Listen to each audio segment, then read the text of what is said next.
राम नारायण राम. या पृथ्वीवर अनेक धर्म मानणारे लोक आहेत, पण स्वतःला ओळखणारे, स्वतःवर प्रेम करणारे आणि स्वतःवर विश्वास ठेवणारे लोक फार थोडेच असतात. जेव्हा एखादा माणूस स्वतःवरच प्रेम करत नाही, तेव्हा तो इतरांवर कसं प्रेम करणार? म्हणूनच सर्वप्रथम माणसाने स्वतःवर प्रेम करायला हवं आणि स्वतःला काही अत्यावश्यक प्रश्न विचारायला हवेत.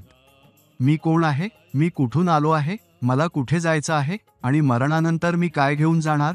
पृथ्वीवर येणं आणि जाणं ही माणसाची नैसर्गिक प्रक्रिया आहे. प्रत्येक माणूस वेगवेगळ्या जन्मात वेगवेगळ्या रूपांमध्ये जन्म घेतो.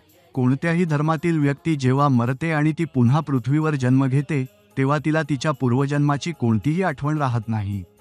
ती व्यक्ती कोणालाही सांगू शकत नाही की तिचा मागचा जन्म कसा होता किंवा तिने काय केलं होतं, कारण ती नवीन ओळख आणि नवीन आठवणींसह जन्म घेते. जर पृथ्वीवर देव असतील तर माणसाला मृत्यूनंतर पुन्हा जन्म मिळायला हवा आणि त्याला हे आठवायला हवं की तो पूर्वी कोण होता. पण असं होत नाही आणि देव कधीही थेट येऊन माणसाच्या दुःखात मदत करत नाही.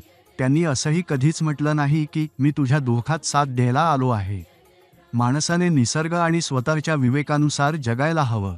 कोणत्याही धर्माला, जातीला, राजकीय पक्षाला किंवा माणसांनी तयार केलेल्या संविधानाला डोळे झाकून मानू नये. केवळ निसर्गालाच सर्वोच्च मान दिला पाहिजे. जोपर्यंत पृथ्वीवर निसर्गाचं संविधान लागू होत नाही, तोपर्यंत कोणतीही राजकीय पार्टी किंवा धर्माचे ठेकेदार पृथ्वीचं कल्याण करू शकत नाहीत. माणसाचा जन्म निसर्गातून झाला आहे आणि त्याचं अस्तित्वही निसर्गावरच अवलंबून आहे.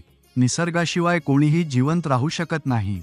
प्रत्येकाने दुसऱ्याला नाही तर निसर्गाला घाबरायला हवं, कारण निसर्गच सर्वात मोठा न्याय करणारा आहे. आणि निसर्गापर्यंत पोहोचायचा एकमेव मार्ग आहे राम नारायण राम. म्हणूनच प्रत्येक माणसाने राम नारायण राम हे नामस्मरण नेहमी करत राहायला हवं. यामुळे त्याच्या मनाला शांती मिळेल, आत्म्याला दिशा मिळेल आणि जीवनात सत्याची अनुभूती होईल.